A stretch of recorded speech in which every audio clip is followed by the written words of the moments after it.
నమస్తే welcome to Zee News afternoon bulletin నేను Manishree bulletin ముందుగా హెడ్లైన్స్ చూద్దాం దేశంలో కాంగ్రెస్ పార్టీ తుడిచిపెట్టుకొని పోవడం ఖాయమని పేర్కొన్న ప్రధాని మోదీ కులం మతం ప్రాంతం పేరుతో చీలికలు తేవడానికి ప్రయత్నాలు చేస్తున్నారని ధ్వజం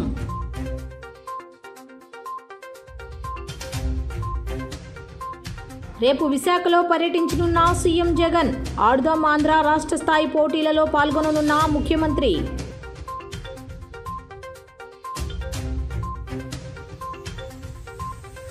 ఈ నెల 14 నుండి ఉభయ గోదావరి జిల్లాలలో పర్యటనలు ప్రారంభించనున్న జనసేన అధినేత పవన్ కళ్యాణ్ పార్టీ ముఖ్య నేతలకు దిశానిర్దేశం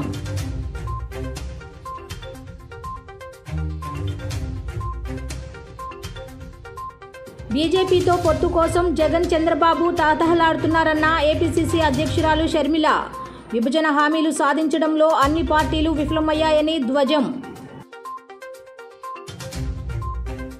కాంగ్రెస్ పార్టీ ఇటీవలి శాసనసభ ఎన్నికల్లో బలహీనపడిపోయిందని త్వరలో జరగబోయే సార్వత్రిక ఎన్నికలతో ఇక పూర్తిగా తుడిచిపెట్టుకుపోవడం ఖాయమని ప్రధానమంత్రి నరేంద్ర మోదీ చెప్పారు. అధికారంలో ఉన్నప్పుడు దోచుకోవడం, లేనప్పుడు కులం మతం ప్రాంతం పేరుతో సమాజంలో చీలికలు తీసుకురావడం ఆ పార్టీ నైజమని ధ్వజమెత్తారు. మధ్యప్రదేశ్లో 7,550 కోట్లతో చేపట్టిన పలు అభివృద్ధి ప్రాజెక్టులను ఆదివారం ఆయన ప్రారంభించారు. జుబోవా జిల్లాలో జాతీయ మహాసభలో ప్రసంగించారు. ఇక ఓటమి అనివార్యమని తేలిపోవడంతో కాంగ్రెస్ చిట్టచివరి ప్రయత్నాలకు దిగుతోంది. ఆ పార్టీ పాపాల ఊబిలో కూరుకుపోయింది. బయటపడాలని ప్రయత్నిస్తున్న కొద్దీ మరింతగా దిగబడిపోతోంది. ఆ పార్టీ పరిస్థితి ఏమిటనేది అసెంబ్లీ ఎన్నికల్లో ప్రజలు అద్దంలో చూపించారు. ఓటర్లు అప్పుడు స్పందించిన తీరులోనే ఇప్పుడు లోక్సభ ఎన్నికల్లోనూ జరగబోతోంది. గత ఎన్నికల కంటే ఈసారి ప్రతి బూత్లో అదనంగా 370 ఓట్లు కమలానికి పడేలా చేయాలని ఓటర్లకు విజ్ఞప్తి చేస్తున్నా. ఈ ఎన్నికల్లో భాజపా సొంతంగా 370కి పైగా స్థానాలు గెలుచుకుంటుందనే నమ్మకం నాకు ఉంది అని మోదీ తెలియజేశారు. यहाँ आपके बीच आने से पहले मैंने देखा कि मेरी इस यात्रा को लेकर खूब चर्चाएं भी हो रही है. भांति भांति की बातें लिखी जा रही है, भांति भांति की बातें बोली जा रही है.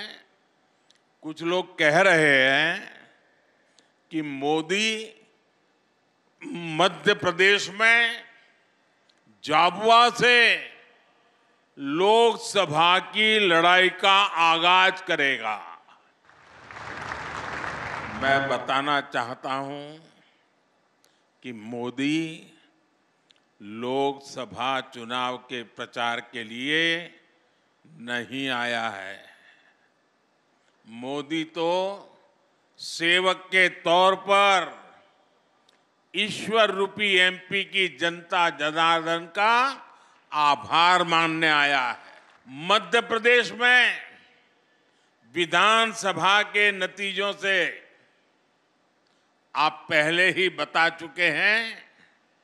लोकसभा के लिए आपका मूड क्या रहने वाला है. एमपी ने ये भी बता दिया है कि भाजपा सरकार की डबल इंजन सरकारों के प्रति जन समर्थन लगातार बढ़ रहा है. इसलिए इस बार विपक्ष के बड़े बड़े नेता पहले से ही नेता विपक्ष में बोलने लगे हैं, संसद में बोलने लगे हैं. 24 में 400 पार. సీఎం జగన్ రేపు విశాఖలో పర్యటించనున్నారు. సాయంత్రం 5:20 విమానాశ్రయానికి చేరుకుని హెలికాప్టర్లో మధురవాడ ఐటీ హిల్ 3కి చేరుకుంటారు. అక్కడి నుంచి పీఎం పాలెం ఏసీఏ వీడీసీఏ అంతర్జాతీయ క్రికెట్ స్టేడియానికి వెళతారు. రాత్రి 8 గంటల వరకు అక్కడ జరిగే రాష్ట్ర స్థాయి ఆడుదాం ఆంధ్ర క్రీడా పోటీలు, సాంస్కృతిక కార్యక్రమాలను వీక్షిస్తారు. పోటీల్లో గెలుపొందిన వారికి బహుమతులు, జ్ఞాపికలు అందజేస్తారు. రాత్రి 8:05 స్టేడియం నుంచి విమానాశ్రయానికి వెళతారు. అక్కడి నుంచి విమానంలో బయలుదేరి రాత్రి 9:30 గన్నవరం చేరుకుంటారు. ఈ నెల 14వ తేదీ నుంచి 4 రోజుల పాటు ఉభయ గోదావరి జిల్లాల నుంచి ఎన్నికల పర్యటనలు ప్రారంభం కానున్నాయి. ఈ నేపథ్యంలో పార్టీ ముఖ్య నేతలు, ఇన్ఛార్జీలు, కార్యకర్తలను సమాయత్తం చేయడానికి జనసేన అధినేత పవన్ కళ్యాణ్ మంగళగిరికి చేరుకున్నారు. ఆదివారం హైదరాబాద్ నుంచి గన్నవరం విమానాశ్రయానికి చేరుకున్నారు. అక్కడి నుంచి మంగళగిరిలోని జనసేన కేంద్ర కార్యాలయానికి చేరుకున్నారు. ఈ క్రమంలో నేడు మంగళగిరి పార్టీ కార్యాలయంలో పార్టీ ముఖ్య నేతలతో కీలక భేటీలు నిర్వహించనున్నారు. 14వ తేదీ నుంచి పర్యటనల ఏర్పాటు, సమావేశాల నిర్వహణపై సమీక్షించనున్నారు. పర్యటనలో భాగంగా టీడీపీ, జనసేన నేతలతో సమావేశాలను నిర్వహించనున్నారు. సమావేశాలకు అనుగుణంగా పార్టీ నేతలకు పలు అంశాలపై దిశానిర్దేశం చేయనున్నారు. ఈ నెల 13వ తేదీన మంగళగిరి నుంచి భీమవరం చేరుకోనున్నారు. మరుసటి రోజు ముందుగా నిర్ణయించిన పర్యటన షెడ్యూల్ ప్రకారం భీమవరంలో జరిగే వివిధ సమావేశాల్లో పవన్ కళ్యాణ్ పాల్గొనున్నారు. టీడీపీ అధినేత చంద్రబాబు ఢిల్లీ పర్యటన అనంతరం నేటి వరకు ఇరు పార్టీల అధినేతలు సమావేశం కాలేదు. నేడు పవన్, చంద్రబాబు కలిసే అవకాశం ఉన్నట్లు తెలుస్తోంది. బీజేపీ పొత్తుపై అధినేతలు ఇరువురు చర్చించుకోనున్నట్లు ప్రచారం జరుగుతోంది. రాష్ట్రానికి ద్రోహం చేసిన బీజేపీతో పొత్తుల కోసం టీడీపీ, వైసీపీ పోటీ పడుతున్నాయని కాంగ్రెస్ పార్టీ రాష్ట్ర అధ్యక్షురాలు వైఎస్ షర్మిల ఎద్దేవా చేశారు. చిత్తూరు జిల్లా నగరిలో ఆమె ఆదివారం సాయంత్రం జరిగిన బహిరంగ సభలో ప్రసంగించారు. ఈ సందర్భంగా మంత్రి రోజాపై విరుచుకుపడుతూ జబర్దస్త్ రోజా జబర్దస్తిగా దోచుకుంటున్నారని అన్నారు. ప్రత్యేక హోదా 15 ఏళ్లు కావాలని అడిగిన చంద్రబాబు అధికారంలో ఉన్నప్పుడు హోదాపై మాట్లాడితే జైల్లో పెట్టించారని, ఎన్నికల సమయంలో తమ పార్టీకి చెందిన 25 మందిని ఎంపీలుగా గెలిపిస్తే రాష్ట్రానికి ప్రత్యేక హోదా తెస్తానని అన్న జగన్ రెడ్డి అధికారం వచ్చాక మాట మార్చారని విమర్శించారు. ఇప్పుడు ఇద్దరికీ బీజేపీతో పొత్తులు కావాలని పోటీ పడుతున్నారని విమర్శించారు. కాంగ్రెస్ పార్టీకి వైఎస్ఆర్ ఎంసీ అపారమైన అభిమానం ఉంది కనుకనే కాంగ్రెస్లో చేరారని, ఆంధ్ర రాష్ట్ర హక్కుల కోసం పోరాటం చేస్తామని హామీ ఇస్తేనే నేను కాంగ్రెస్ పార్టీలో చేరానని తెలియజేశారు. మొన్న బాపట్లలో సభ పెట్టి వస్తే రాజశేఖర్ రెడ్డి బిడ్డ కాబట్టి బాపట్ల నుంచి అడుగు బయట పెట్టనిచ్చారట. ఒక్క నిమిషానికి నేను రాజశేఖర్ రెడ్డి బిడ్డను కాదనుకుందాం. రండి, ఎంతమంది వస్తారో రండి, ఏం చేస్తారో చేయండి, మీ దమ్మేంటో చూపించండి. సిగ్గుండాలి కదా. రాజశేఖర్ రెడ్డి గారి పేరు పెట్టుకుని రాజశేఖర్ రెడ్డి గారి ఆశయాల కోసమని నిలబడ్డామని చెప్పుకుంటూ ఇంత దయనీయంగా, ఇంత దరిద్రంగా ఆడ మగ తేడా లేదు, ఉచ్చం నీచమని తేడా లేదు. 5 సంవత్సరాలలో అన్ని మాటలు తప్పారు, ఘోరంగా పరిపాలన చేశారు. రాజశేఖర్ రెడ్డి గారి సంక్షేమ పాలనకు, జగనన్న పాలనకు, నక్కకు నాగలోకానికి ఉన్నంత తేడా ఉంది. ప్రతి మాట తప్పారు. ఇప్పుడు నేనొచ్చి ఇక్కడ మీ తప్పులు ఎత్తి చూపుతున్నానని చెల్లెల్ని అన్న ఇంగితం లేదు. ఇదే పార్టీని 3200 కిలోమీటర్లు పాదయాత్ర చేసి నేను నా భుజాన మోసిన రోజులున్నాయి. సమైకి ఆంధ్ర కోసం తిరిగాను, అలాగే ఓదార్పు యాత్ర చేశాను, అలాగే బాయ్ బాయ్ బాబు అని ఒక క్యాంపెయిన్ నడిపాను. ఎక్కడ అవసరం ఉంటే అక్కడ నాకు ఈ పదవి కావాలి అని ఎప్పుడు నోరు తెరిచి అడగకుండానే వాళ్ళకి ఏ అవసరం ఉంటే అది చేశాను. ఆ పార్టీ మొక్కై ఉన్నప్పుడు నేను నీళ్లు పోశాను, నేను ఎరువు పెట్టాను, నా చేతులతో కాపాడాను. మీ అహంకారమే చూపిస్తున్నాయి మీ మాటలు. ప్రజలు గమనిస్తున్నారు. మళ్ళీ చెప్తున్నా, నేను ప్రజల కోసం వచ్చా. ఆంధ్ర రాష్ట్ర ప్రజల హక్కుల కోసం ఇక్కడ అడుగు పెట్టా. మీకు చేతనైతే ప్రత్యేక హోదా తెండి, మీకు చేతనైతే పోలవరం తెండి, మీకు చేతనైతే రాజధాని తెండి. ఇవేవి చేత కాలేదు గాని ఆడబిడ్డను పట్టుకొని నన్ను, నా కుటుంబాన్ని, నా వాళ్లను, నా మనుషుల్ని, ఆడపడుచులని చూడకుండా, సొంత చెల్లెళ్ళన్న ఇంగితం కూడా లేకుండా సోషల్ మీడియాలో మమ్మల్ని అవమానిస్తారా? లోకేష్ మాట్లాడేవన్నీ పనికిమాలిన మాటలంటూ మండిపడ్డారు మంత్రి సీదిరి అప్పలరాజు. 5 ఏళ్ల కాలంలో సీఎం జగన్ 2.2 లక్షల ప్రభుత్వ ఉద్యోగాలు ఇచ్చారు. చంద్రబాబు కేవలం 34,000 ప్రభుత్వ ఉద్యోగాలు మాత్రమే ఇచ్చారన్నారు. సీఎం జగన్ 1,43,000 అవుట్సోర్సింగ్ ఉద్యోగాలు ఇచ్చారన్నారు. ఆదివారం ఆయన పలాసలో మీడియా సమావేశంలో మాట్లాడుతూ చంద్రబాబు ఎన్ని టీచర్ జాబులు ఇచ్చారో సమాధానం చెప్పాలని డిమాండ్ చేశారు. మాట్లాడే మాటల మీద లోకేష్కు అసలు కంట్రోల్ ఉందా అంటూ ధ్వజమెత్తారు. భోగపురం ఎయిర్పోర్టు పనులు శరవేగంగా సాగుతున్నాయి. అవగాహన లేకుండా లోకేష్ పిచ్చెక్కి మాట్లాడుతున్నారు. రాష్ట్రంలో ప్రస్తుతం 5.6 లక్షల పర్మనెంట్ ప్రభుత్వ ఉద్యోగులు ఉన్నారు. 5 ఏళ్ల కాలంలో సీఎం జగన్ 2.2 లక్షల ప్రభుత్వ ఉద్యోగాలు ఇచ్చారు. చంద్రబాబు కేవలం 34,000 ప్రభుత్వ ఉద్యోగాలు మాత్రమే ఇచ్చారు. సీఎం జగన్ 1,43,000 అవుట్సోర్సింగ్ ఉద్యోగాలు ఇచ్చారు. ఉద్యోగాల కల్పన గురించి లోకేష్ మాట్లాడడం హాస్యాస్పదమంటూ మంత్రి అప్పలరాజు దుయ్యబట్టారు. లోకేష్, చంద్రబాబు ఎన్ని కుట్రలు పనినా ప్రజలు నమ్మే స్థితిలో లేరు. చంద్రబాబు రాజకీయ చరిత్రలో ఒక్క మంచి పని కూడా చేయలేదు. మీకు మంచి జరిగితేనే ఓటు వేయండనే దమ్మున్న నాయకుడు సీఎం జగన్. ఇలా అడిగే దమ్ము చంద్రబాబు, లోకేష్కు ఉందా? లోకేష్ చేసేవన్నీ దొంగ పాదయాత్రలు. ఉత్తరాంధ్రకు టీడీపీ చేసిన ఒక్క మంచి పని అయినా ఉందా అంటూ సీదిరి అప్పలరాజు నిలదీశారు. ఎక్కడ చూసి సిక్కులోలేనా? అందుకే బాబు, అందుకనే మా జిల్లా వాసులందరూ వలసలు వెళ్ళిపోతున్నారనే ఈరోజు బుడగట్లపాలెం దగ్గర ఫిషింగ్ హార్బర్ కట్టించుకుంటా ఉన్నాం. రాబోయే రోజుల్లో ఈ జిల్లా ప్రతి మత్స్యకారుడు కూడా ఈ ప్రాంతంలోనే వేట చేసుకునేటటువంటి అవకాశం ఉంది. నాట్ ఓన్లీ బుడగట్లపాలెం, నువ్వులరే మంచిలపేట దగ్గర ఇచ్చినటువంటి ఎఫ్ఎల్సీ పనులు కావాలని ఆపినాం. మేము హార్బర్ కట్టిస్తాం, హార్బర్గా మార్పు చేస్తున్నాం. కాబట్టి ఖచ్చితంగా హార్బర్ నిర్మాణం జరుగుతుంది. అక్కడ రాసుకోను. ఇక్కడే ఉద్యోగ ఉపాధి అవకాశాలు కల్పించాలని మూలపేట దగ్గర పోర్టు నిర్మిస్తాను, నీకు దమ్ముంటేనే వెళ్ళి చూడు. మీ నాన్న 14 సంవత్సరాల హయాంలో 3 సార్లు ముఖ్యమంత్రిగా పరిపాలించిన సమయంలో ఈ ఎంటైర్ 980 కిలోమీటర్ల తీర ప్రాంతంలో ఎక్కడైనా ఒక హార్బర్ కానీ ఒక పోర్టు కానీ శంకుస్థాపన కానీ ప్రారంభం కానీ చేశాడా మీ నాన్న? దమ్ముంటే నువ్వు చెప్పు. నువ్వు మాట్లాడేస్తావు. నువ్వేమో ఎక్స్ మినిస్టర్, నువ్వు ఎలాగైపోయి నువ్వు మంత్రి, నువ్వు ఎక్కడ నువ్వు గెలిచావు నువ్వు మంత్రి అయిపోవడానికి? నీకున్న అర్హత నువ్వు మంత్రిగా పనిచేయడానికి. చంద్రబాబు మంత్రి అయిపోతావు నువ్వు ఏంటిది నాకు అర్థం కాదు. ఏమి ఈ ఆంధ్రప్రదేశ్ అని మీ బాబు జాగీర్ అనుకుంటున్నావా? ఈ ఆంధ్రప్రదేశ్ ప్రజలు చంద్రబాబు బానిసలు అనుకుంటా ఉన్నావా? నీకు సమాధానం చెప్పి తీరాను. మీ బాబు కట్టిన పోర్టులు ఎక్కడ? మీ బాబు కట్టిన హార్బర్లు ఎక్కడ? 14 సంవత్సరాలు మీ బాబు గాడిదలు కాసని 980 కిలోమీటర్ల తీర ప్రాంతంలో. The hell are you speaking? చాలా ఆవేదనతో ఈరోజు నేను మాట్లాడుతూ ఉన్నాను. ఈ రాష్ట్రంలో ఉద్యోగాల గురించి చాలా పెద్ద ఎలివేషన్ ఇచ్చాడు. మీరు అబ్జర్వ్ చేస్తారో లేదు. ఉద్యోగాల గురించి మాట్లాడుతూ డిఎస్సి ఉద్యోగాలు మనము 6,100 ఉద్యోగాలు ఇచ్చామని చెప్పి, మరి వాళ్ళ నాన్న హయాంలో ఎన్ని ఉద్యోగాలు వచ్చాయని చెప్పి విశ్వవిఖ్యాత నవరస నట సార్వభౌమ నందమూరి తారక రామారావు గారు అలాగే చంద్రబాబు గారు కలిపి 1,70,00,000 ఉపాధ్యాయ ఉద్యోగాలు ఇచ్చాం. ఏంద్రా బాబు ఇది నాకు అర్థం కాదు. 1,70,00,000 ఉపాధ్యాయ ఉద్యోగాలేమో ఇచ్చారట. ఎక్కడున్నాయి? డాక్టర్ బిఆర్ అంబేద్కర్ అందరికీ చెందిన వ్యక్తిగా చేయడమే సీఎం జగన్ ప్రధాన లక్ష్యమని SC commission chairman Marmudi Victor Prasad, central నియోజకవర్గ వైసీపీ ఇన్ఛార్జ్ వెల్లంపల్లి శ్రీనివాసరావు అన్నారు. భారత రాజ్యాంగాన్ని పూర్తి చేసిన మహోన్నత వ్యక్తి అంబేద్కర్ అని కొనియాడారు. సింగ్ నగర్ అమెరికన్ హాస్పిటల్ వద్ద నిర్వహించిన అంబేద్కర్ గ్రంథాలయం విగ్రహ పునఃప్రతిష్ఠాపన కార్యక్రమం నిర్వహించారు. ఈ కార్యక్రమానికి ముఖ్య అతిథులుగా SC commission chairman Marumudi Victor Prasad, central నియోజకవర్గ YCP incharge Vellampalli Srinivasarao, MLC MD Ruhulla, deputy mayor Avuthu Shri Sailaja Reddy హాజరయ్యారు. ముందుగా అంబేద్కర్ విగ్రహాన్ని ఆవిష్కరించారు. రిబ్బన్ కట్ చేసి గ్రంథాలయాన్ని ప్రారంభించారు. అనంతరం నిర్వహించిన సభలో వారు మాట్లాడుతూ భారత రాజ్యాంగాన్ని నిర్మించేందుకు డాక్టర్ అంబేద్కర్ ఎన్నో నిందలు, అవమానాలు ఎదుర్కోవడంతో పాటు ఎన్నో పోరాటాలు చేశారన్నారు. మన దేశంలో ఎస్సీ, ఎస్టీ, బీసీ, మైనార్టీలు, నిరుపేదలు ఎదుర్కొంటున్న అంటరానితనాన్ని, వెనుకబాటుతనాన్ని రూపుమాపేందుకు ఆయన చేసిన కృషి యావత్ ప్రపంచానికి ఆదర్శనీయమన్నారు. భారత రాజ్యాంగాన్ని పూర్తి చేసిన మహోన్నత వ్యక్తి అంబేద్కర్ అని తెలియజేశారు. ఆయన ఆశయాలకు అనుగుణంగా ప్రతి ఒక్కరూ నడుచుకోవాలని కోరారు. దేశానికే వన్నె తెచ్చేలా అంబేద్కర్ విగ్రహం అంబేద్కర్ కన్న కలలను నిజం చేసి రూపుమాపుతున్న ఏకైక ముఖ్యమంత్రి వైఎస్ జగన్మోహన్ రెడ్డి అన్నారు. మన దేశానికే వన్నె తెచ్చేలా విజయవాడలో ఏర్పాటు చేసిన భారీ అంబేద్కర్ విగ్రహ ప్రతిమే దీనికి నిలువెత్తు నిదర్శనమన్నారు. అంబేద్కర్ చెప్పినట్టుగా నిరుపేదలందరికీ నాణ్యమైన విద్య, వైద్యం, ఉండడానికి సొంతిల్లు, అన్ని రంగాల్లో సమాన హక్కులను మన సీఎం జగనన్న కల్పిస్తున్నారని చెప్పారు. అంబేద్కర్ జాతిగా చెప్పిన ఎస్సీ, ఎస్టీ, బీసీ, మైనార్టీలు జగనన్నకు అండగా నిలబడాలని పిలుపునిచ్చారు. అంబేద్కర్ జీవితం ప్రతి ఒక్కరికి స్ఫూర్తిదాయకమని తెలియజేశారు. ఆయన ఆశయాలకు సాధించేందుకు వైఎస్ఆర్సీపీ ప్రభుత్వం నిరంతరం కృషి చేస్తుందన్నారు. సింగ్ నగర్ ప్రాంతంలో అంబేద్కర్ విగ్రహాన్ని, గ్రంథాలయాన్ని ఏర్పాటు చేసుకోవడం చాలా సంతోషంగా ఉందన్నారు.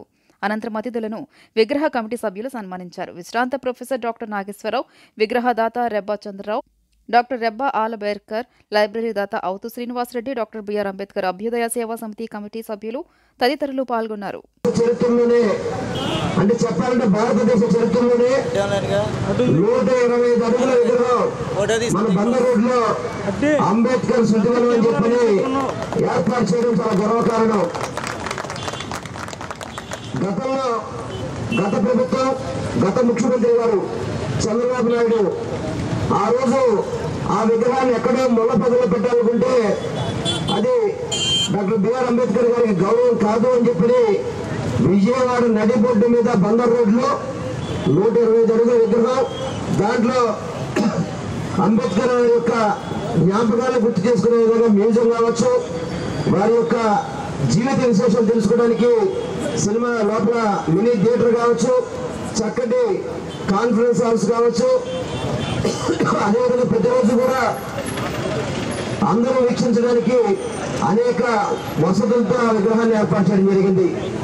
దాని తర్వాత నాకు ఈ విగ్రహం విధంగా అనిపిస్తుంది. పైన విగ్రహం, అదేవిధంగా కింద అంబేద్కర్ గారి యొక్క జీవిత చరిత్ర తెలిసే విధంగా లైబ్రరీ కూడా పెట్టడం చాలా సంతోషంగా ఉంది.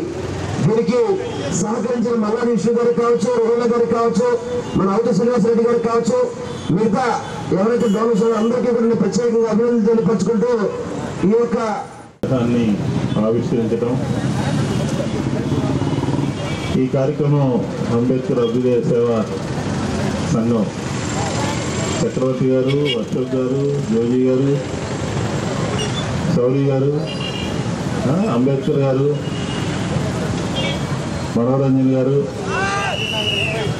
ఇంకా చాలామంది పెద్దలందరూ కూడా ఈ కార్యక్రమానికి గత కొన్ని రోజులుగా ఈ కార్యక్రమం చేయాలి అని చెప్పని తలపోయటం, దానికి నగరపాలక సంస్థ డిప్యూటీ మేయర్ గారు, స్థానిక కార్పొరేటర్ గారు, అలాగే వారి భర్త శ్రీనివాసరెడ్డి గారు ఈ కార్యక్రమం మొత్తానికి మేము ఉన్నాము అని చెప్పని ఒక భరోసానిచ్చి మనకు కావాల్సిన విధంగా దాని దగ్గరుండి ఈరోజు రూపుదాల్చడం అంటే చాలా గొప్ప విషయం. ఈ కార్యక్రమానికి విక్టర్ ప్రసాద్ గారు, అలాగే రఘుల్లా గారు, అలాగే శ్రీనివాసరెడ్డి గారు, ఇంకా డిప్యూటీ మేయర్ గారు, సౌరి గారు, ఇంకా వేదిక మీద చాలామంది పెద్దలు వచ్చారు. ఇప్పుడే వెల్లంపల్లి శ్రీనివాస్ గారు మన దగ్గర వేరే పని మీద వచ్చి మాట్లాడుతున్నారు. విజయవాడ నగరంలో ఈ నెల 19వ తారీఖున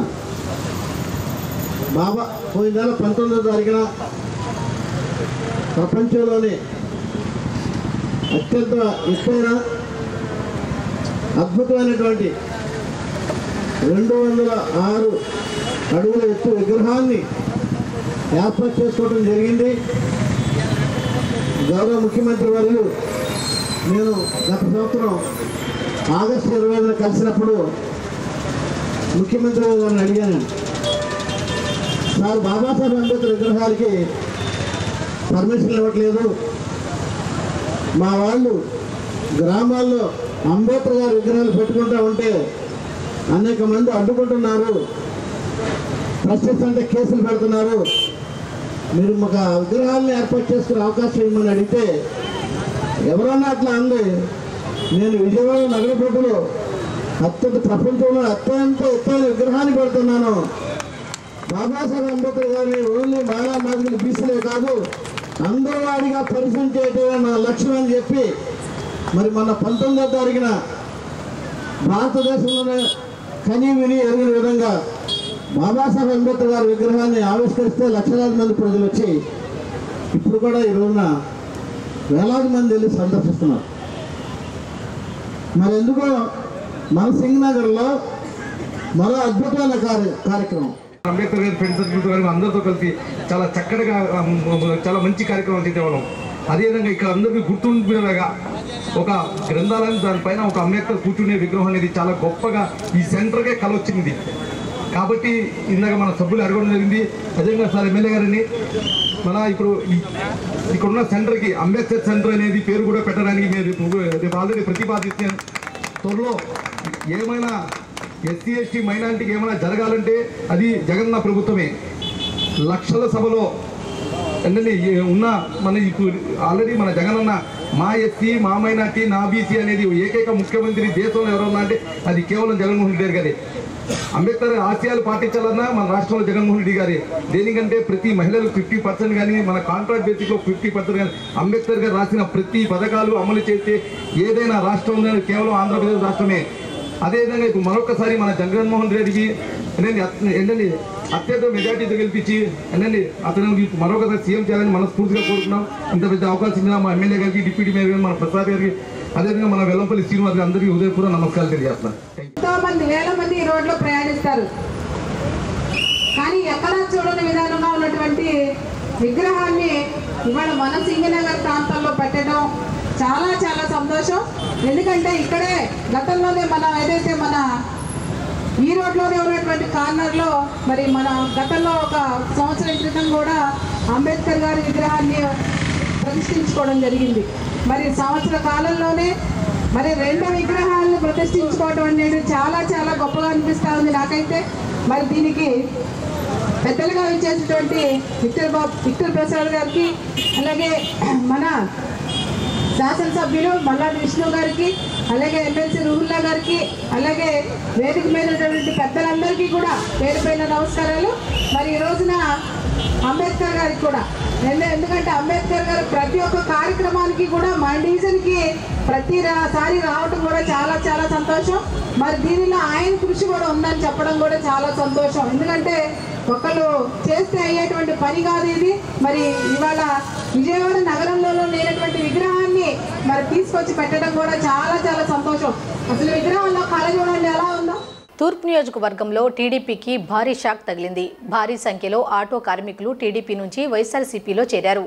వైఎస్ఆర్సీపీ తూర్పు నియోజకవర్గ ఇన్ఛార్జ్ దేవినేని అవినాష్ ఆధ్వర్యంలో తూర్పు నియోజకవర్గ టీఎన్టీయూసీ అధ్యక్షులు గౌర్ల గోవింద్ నాయకత్వంలో 150 ఆటో కార్మిక కుటుంబాల సభ్యులు వైఎస్ఆర్సీపీలో చేరారు.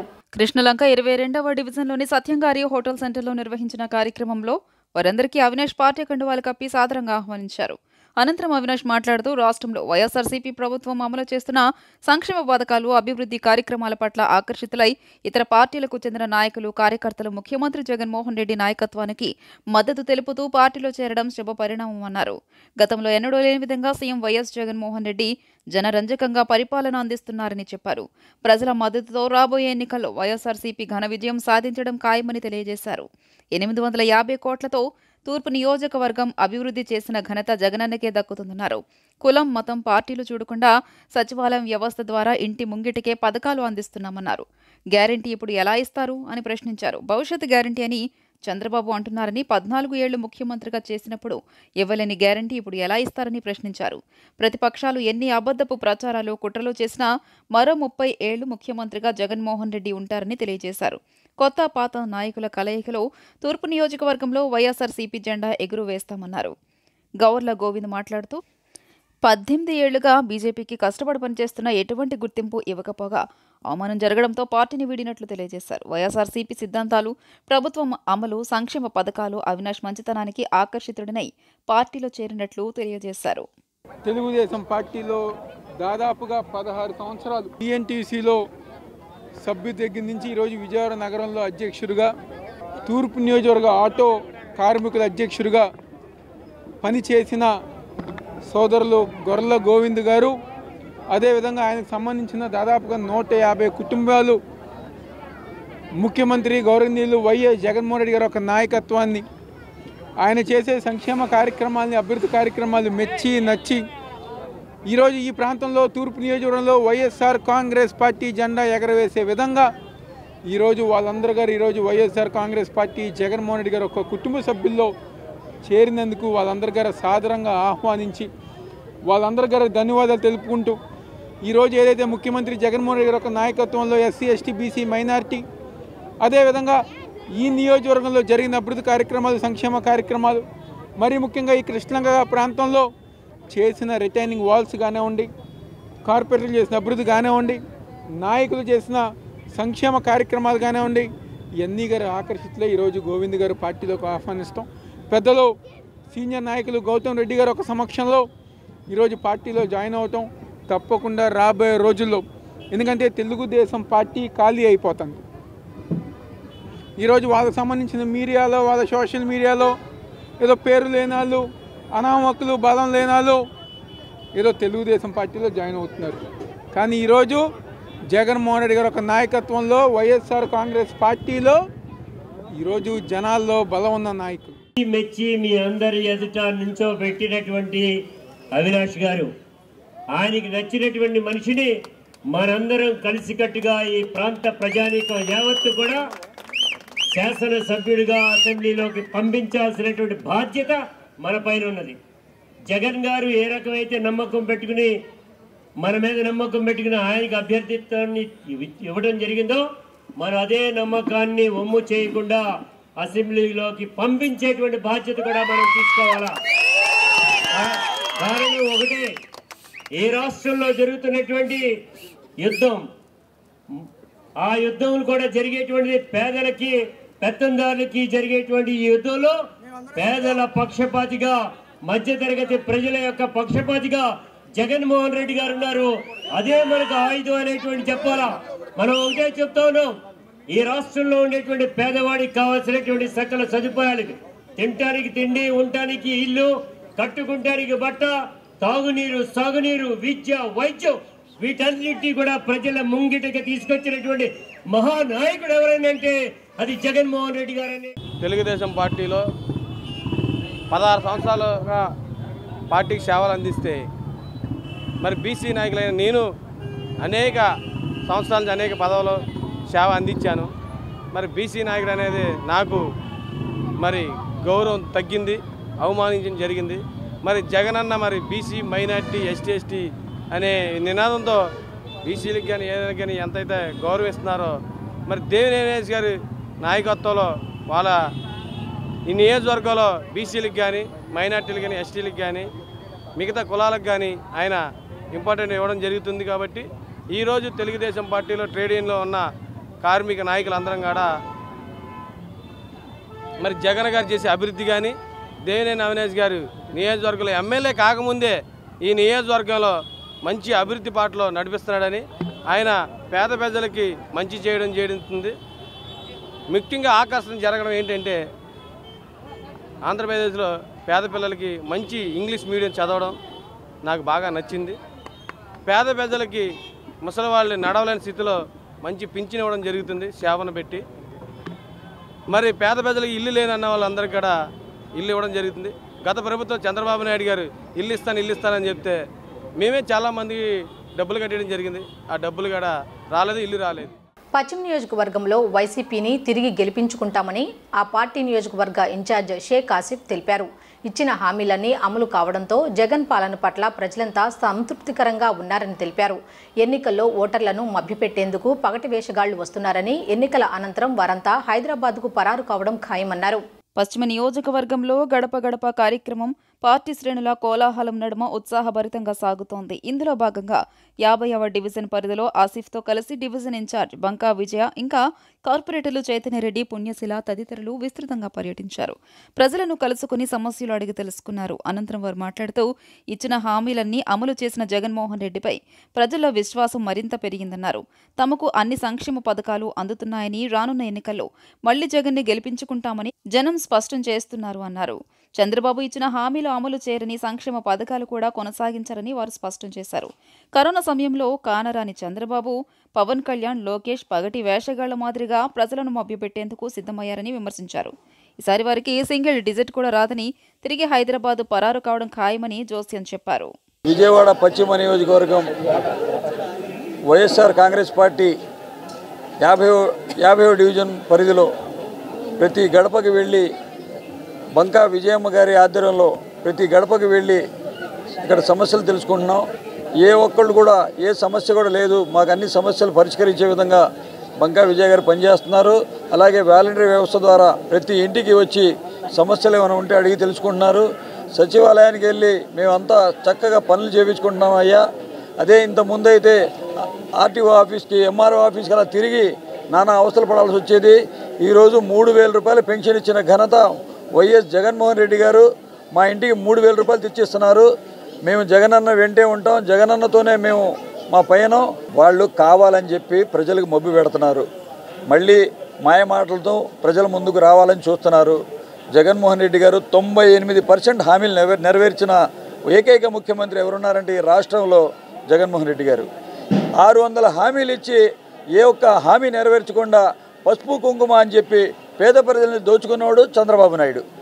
మీరే గ్రహించుకోవాలి, ఈ రాష్ట్రంలో మాట తప్పని మడమ తిప్పని నాయకుడు ఎవరు ఉన్నారంటే జగన్మోహన్ రెడ్డి గారు. పశ్చిమ నియోజకవర్గంలో మరి 50వ డివిజన్ బంకా విజయ్ గారి ఆధ్వర్యంలో, అట్లాగే మా గౌరవ అతిథులు, అలాగే పశ్చిమ నియోజకవర్గ రథసారథిగా అవకాశం దక్కించుకుని మరి వైఎస్ఆర్సీపీ ఎమ్మెల్యే అభ్యర్థిగా ప్రతి ముంగిట్లోకి వెళ్తున్నటువంటి ఆసిఫ్ అన్న నేతృత్వంలో ఈరోజు ఇక్కడ గడప గడపకి కార్యక్రమం అనేది జరుగుతూ ఉంది. వెళ్ళిన ప్రతి చోట కూడా ప్రజల స్పందన ఎంతో ఇదిగా, మేమేదో చెప్పడానికి మేము వాళ్ళకి ట్రై చేస్తూ ఉంటే నిజంగా జగన్మోహన్ రెడ్డి గారు ఇచ్చిన పథకాలు తీసుకున్నటువంటి మేము మరి విశ్వాసం లేకుండా ఇంకొక పార్టీకి ఎలా ఓటేస్తామమ్మా అని చెప్పని వాళ్లే మాకు చెప్తా ఉంటే నిజంగా చాలా సంతోషంగా ఉంది. ప్రతిపక్షాలు, ఇందాక మీడియా సోదరులు కొంతమంది అన్నారు, మరి ఈ జనసేన కానీ టీడీపీ కానీ నోటికొచ్చినట్టు మాట్లాడుతూ ఉన్నాయి, మీ అభిప్రాయాలు ఏంటి అని చెప్పని. రాష్ట్ర ప్రభుత్వం ఉద్యోగ సంఘాలతో చర్చలకు పిలుపునిచ్చిన సందర్భంగా ఏపీ జేఏసీ ఉద్యమ కార్యాచరణను ప్రకటించింది. ఉద్యోగులను ప్రభుత్వం ఇబ్బందులకు గురిచేస్తోందని, చర్చలు సఫలీకృతం కాకపోతే ఉద్యమం తప్పదని ఏపీ జేఏసీ నేతలు తేల్చి చెప్పారు. ప్రభుత్వ ఉద్యోగుల పట్ల రాష్ట్ర ప్రభుత్వం వ్యవహరిస్తున్న వ్యతిరేక విధానంపై ఉద్యమానికి దిగుతున్నట్లు ఏపీజేఏసీ ప్రకటించింది. 104 ఉద్యోగ సంఘాలు కార్యవర్గంతో ఏపీజేఏసీ నేతలు సుదీర్ఘంగా చర్చలు జరిపారు. అనంతరం ఏపీజేఏసీ నేతల చర్చల అనంతరం ఉద్యమ కార్యాచరణ ప్రకటించారు. అందుకు సంబంధించిన పోస్టర్ను ఏపీజేఏసీ విడుదల చేసింది. ఈ నెల 27న ఉద్యోగులతో చలో విజయవాడ చేపట్టబోతున్నట్లు ఏపీజేఏసీ నేతలు ప్రకటించారు. ఈ నెల 14వ తేదీన నల్ల బ్యాడ్జీలు ధరించి అన్ని తహసీల్దార్, డిప్యూటీ కలెక్టర్, కలెక్టర్ కార్యాలయాల్లో మెమోరాండంలు సమర్పించాలని నిర్ణయించినట్లు వివరించారు. 15, 16వ తేదీల్లో భోజన విరామ సమయంలో నల్ల బ్యాడ్జీలతో పాఠశాలల్లో నిరసన చేపట్టాలని నిర్ణయించారు. 17వ తేదీన తాలూకా కేంద్రాల్లో ర్యాలీలు, ధర్నాలు నిర్వహించాలని నిర్ణయం తీసుకున్నట్లు ప్రకటించారు. 20వ తేదీన కలెక్టరేట్ల వద్ద ధర్నా చేయబోతున్నట్లు ఏపీజేఏసీ నేత బండి శ్రీనివాస్ వెల్లడించారు. ఈ నెల 21 నుంచి 24వ తేదీ వరకు అన్ని జిల్లాల పర్యటన చేపట్టబోతున్నామని వివరించారు. విస్తృత స్థాయి సమావేశం ఏపీజేఏసీ 104 సంఘాలతో అలాగనే కార్యవర్గ సభ్యులతో ఈరోజు ఉదయం 10 గంటల దగ్గర నుంచి సుదీర్ఘంగా చర్చించడం జరిగింది. ఈ యొక్క చర్చల అనంతరం ప్రభుత్వం ఇప్పటివరకు చాలా అనుకూలంగా మనం ప్రభుత్వాన్ని సహకరించాం. ప్రభుత్వం మాత్రం మన యొక్క న్యాయమైనటువంటి డిమాండ్ల పట్ల సహృదయం చూపించడం లేదు. కాబట్టి ఉద్యమ కార్యాచరణ చేపట్టాలన్నటువంటి నిర్ణయానికి రావడం జరిగింది.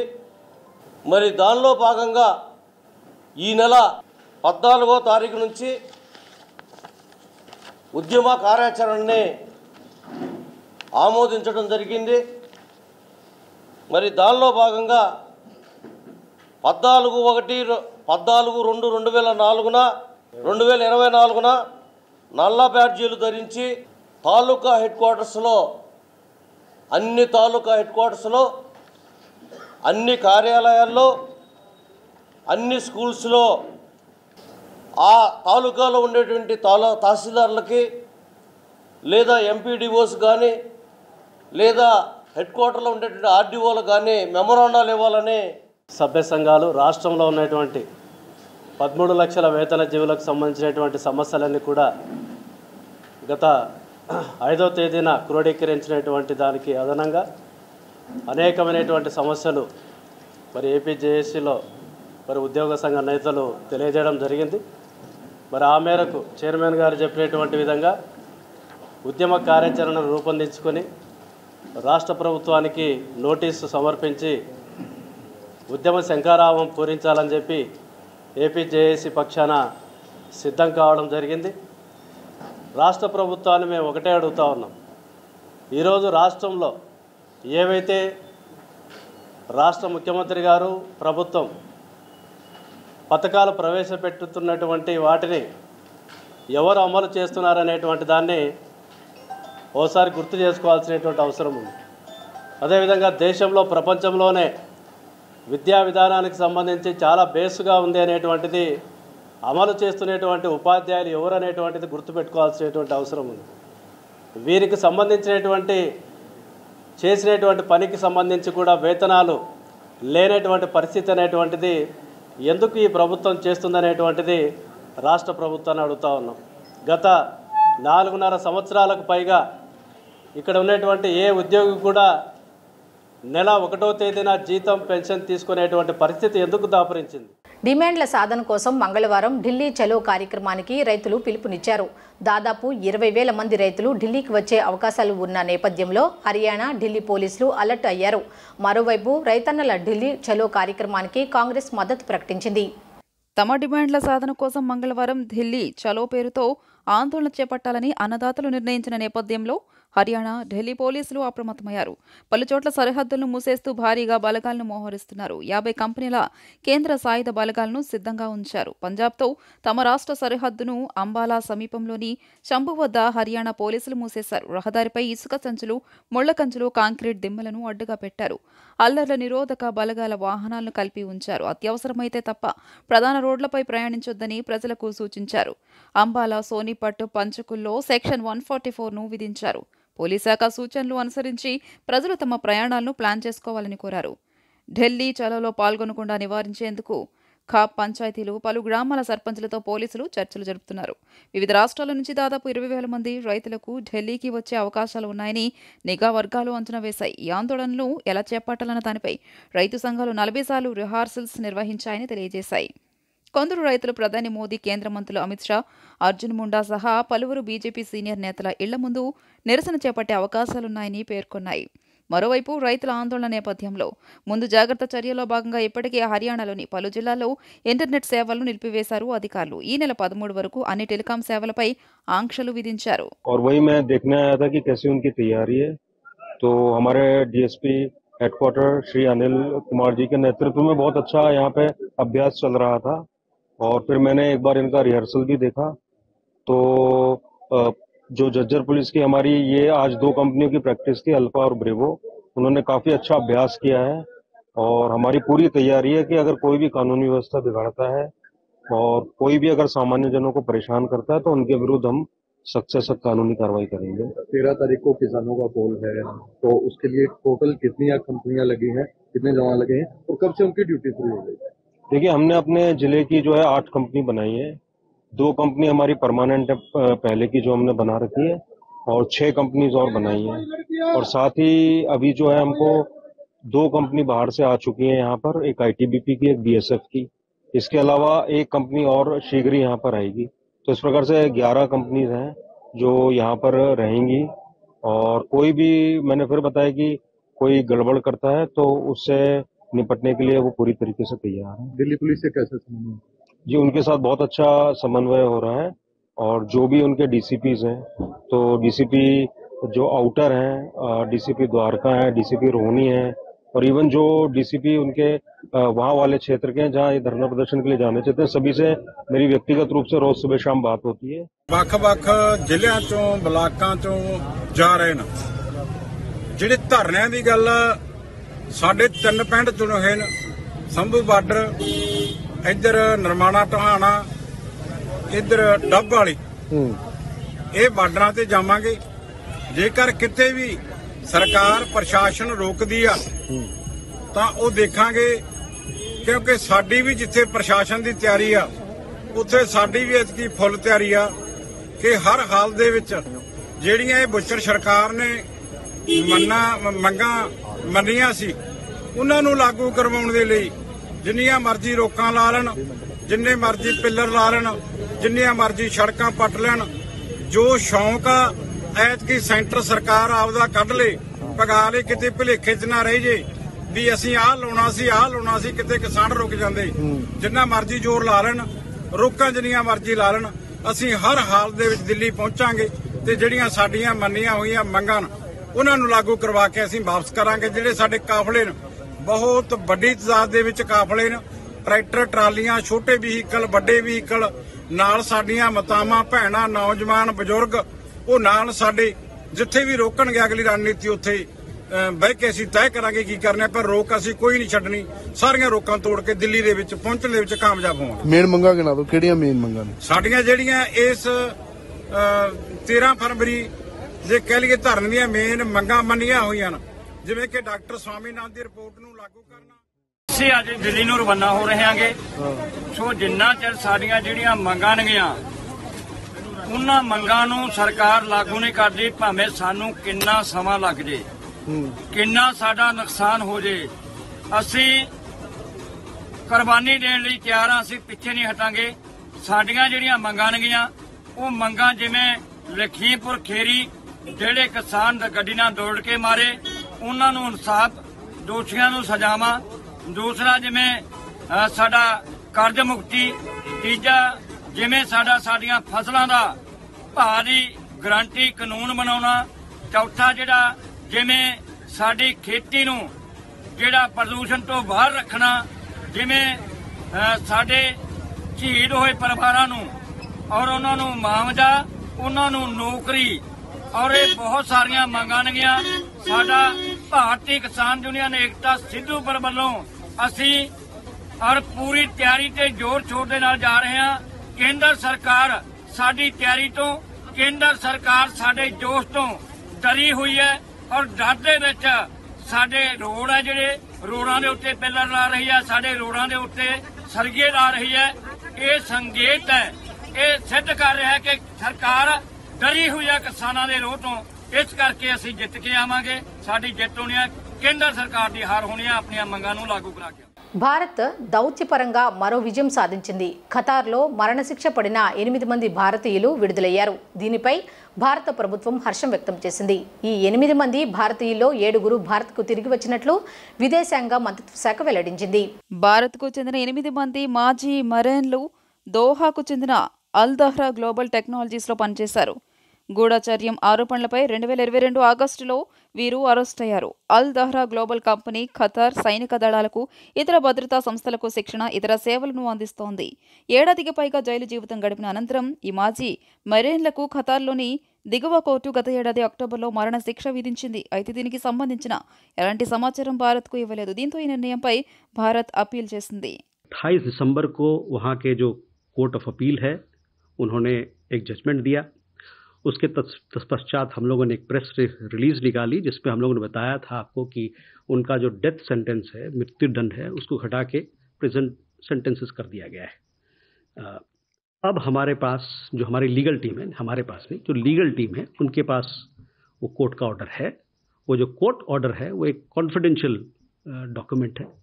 तो लेकिन इतना मैं कह सकता हूँ कि और कंफर्म कर सकता हूं कि उन सब का जो सेंटेंसेस है, वेरिंग सेंटेंसेस मिला है, अलग अलग अवधि का सेंटेंस मिला है और डेथ पेनल्टी ख़त्म हो गया।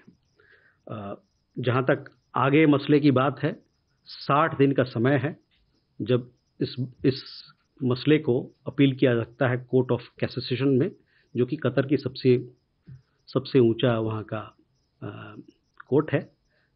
इस मुद्दे पर हमारे जो लीगल टीम है वो काम कर रही है और हम लोग भी परिवार के साथ और लीगल टीम के साथ इस विषय पर। Minister Modi at one day में आज हम आपके सामने खड़े नहीं हो रहे होते अगर इंटरवेंशन नहीं होता at that level, highest level, and specially government of India उनके अथक प्रयास से कि वो कंसिस्टेंटली लगे रहे and we are there in front of. We will certainly look to Qatar also, not only to enhance our relationship in the gas sector. There have been discussions between Indian companies, but as you know, we don't discuss ongoing or potential commercial possibilities through the press, even though we are the world's largest democracy. వార్తలు ముగించే ముందు headlines మరొకసారి చూద్దాం. దేశంలో Congress party తుడిచిపెట్టుకుని పోవడం ఖాయమని పేర్కొన్న ప్రధాని మోదీ, కులం, మతం, ప్రాంతం పేరుతో చీలికలు తేవడానికి ప్రయత్నాలు చేస్తున్నారని ధ్వజం.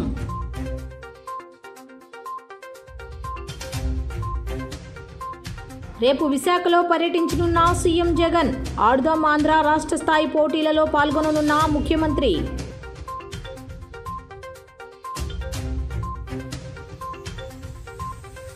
ఈ నెల 14 నుండి ఉభయ గోదావరి జిల్లాలలో పర్యటనలు ప్రారంభించనున్న జనసేన అధినేత పవన్ కళ్యాణ్, పార్టీ ముఖ్య నేతలకు దిశానిర్దేశం.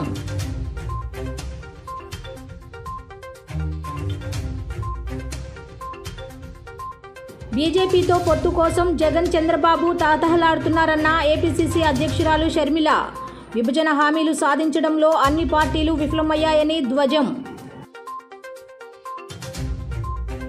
ఈ వార్తలు ఇంతటితో సమాప్తం. తిరిగి రాత్రి 7:30 బులెటిన్లో కలుద్దాం. అంతవరకు సెలవు. నమస్కారం.